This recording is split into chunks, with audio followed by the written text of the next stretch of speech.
Remember, remember, the 5th of December, Scientology's treason and plot. I know of no reason why Lisa McPherson should ever be forgot.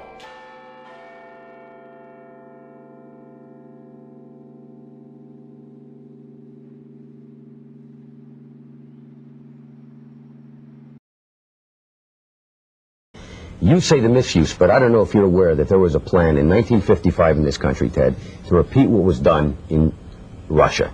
There was going to be a Siberia, USA set up on 1 million acres in Alaska to send mental patients. They were going to lessen the commitment laws. You could basically get into an argument with somebody and be sent up there. This sounds very odd. Nobody's ever heard about it. That's in no small part thanks to the Church of Scientology. People say in the United States that these things can happen here. Mental screening that only took place in the old Soviet Union or communist Vietnam or those places. It's not true. I want to talk in some detail about the Citizens Commission for Human Rights, or the CCHR. The CCHR was created in 1969, founded by the Church of Scientology. You were president. Would you work to phase out the IRS?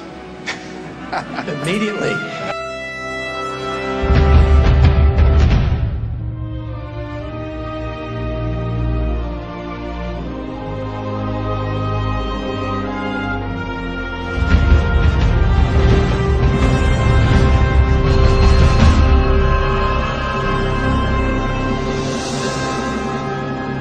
Hello. We are anonymous. The following is important information concerning the history of Scientology and the Ron Paul campaign. In a 2008 interview on Blog Talk Radio, a representative from Texas contacted Ron Paul with concerns about the Church of Scientology, specifically Scientology's tax-exempt status. Ron Paul's reply was read on the air. Posted on the site there in Texas where they're trying to outlaw Scientology from the RNC. So I'm going to try and bring them on, and hopefully they are who they say they are. Well, I will tell you that there are multiple chairs from the precincts down there that do have the power to do that are in anonymous, so it could very well be. Yes. Hello? Yes. Is this Maybe? Yes, this is Maybe. Oh, good. I was the Galveston County delegate yesterday. Yes, that's great. Tell us about that. Yes. Well, I was brought in as a delegate under the Ron Paul people, and I'm one of 6 out of District 341, or Precinct 341, and I wrote a resolution out the day before the convention, and just proofread it, asked some people on my IRC if it was okay, and made some changes to it, and it got it worked out, and I submitted it yesterday, and after I had submitted it, they called for a vote, and every single person raised their hands, and it got passed.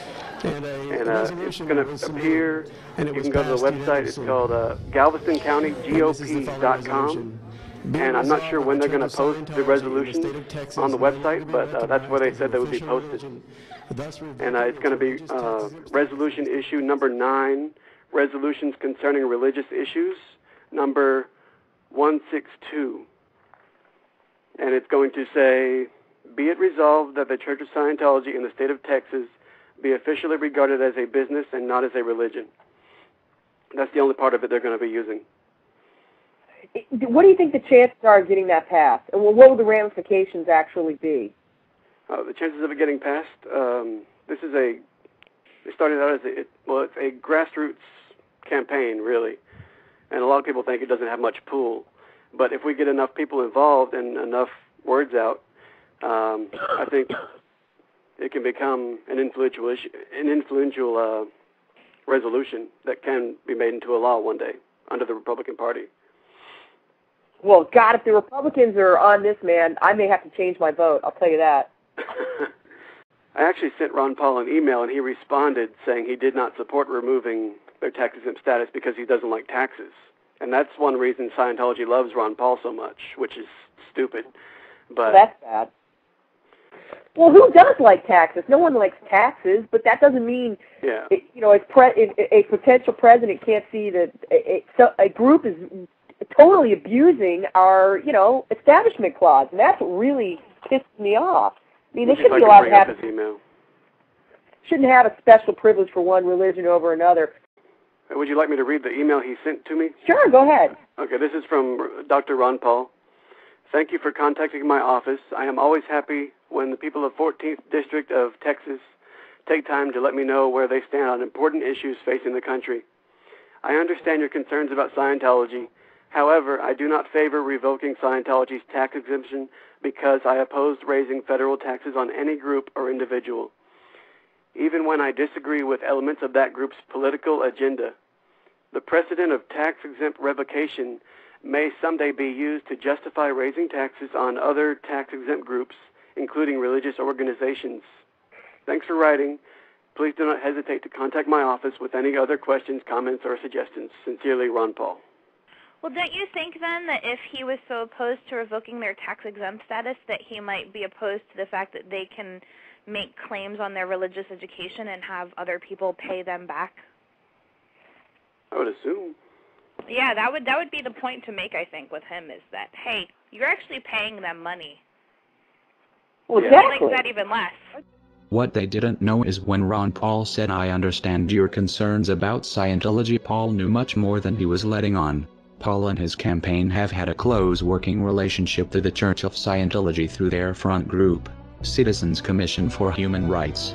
His claim to not support revoking Scientology's tax exemptions probably has less to do with opposition to raising federal taxes and more to do with a private meeting Paul had with the CCHR the year before in November of 2007, where attendees paid a minimum of $1,000 to speak with Paul. From a CCHR email in November 2007 by Scientologist Mike Kaplan, "I have arranged a private 1-hour luncheon with Ron Paul on 1128 Sin Street, Pete, when he will be in town for the CNN YouTube Republican debate. This luncheon is reserved for $1,000 plus donors to Ron Paul's presidential campaign. 19 people so far have paid and confirmed and will have the honor and pleasure of having lunch and communicating with Ron Paul directly. There is room for one more. He deserves our support. He's the only sane choice as far as I'm concerned. His message echoes the intentions of America's founding fathers, and he is inspiring a new generation of Americans. He is the sponsor of a bill in Congress that would make it against the law to use federal dollars to mental health screen Americans. He is pro-Constitution and pro-freedom. He is a true patriot. He is in valence. He is an ally of CCHR and our group. Our group can only mean Scientology." In another CCHR email written by Marla Filidet, a Scientologist and vice president of CCHR, she says, "All my peeps, this was sent to me by Ron Paul's right-hand man, who happens to be a very close friend of mine. In fact, I was on the plane with him when he told me Marla were going for the presidency.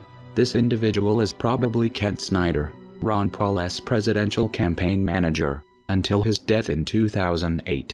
He is referred to as Ron Paul's right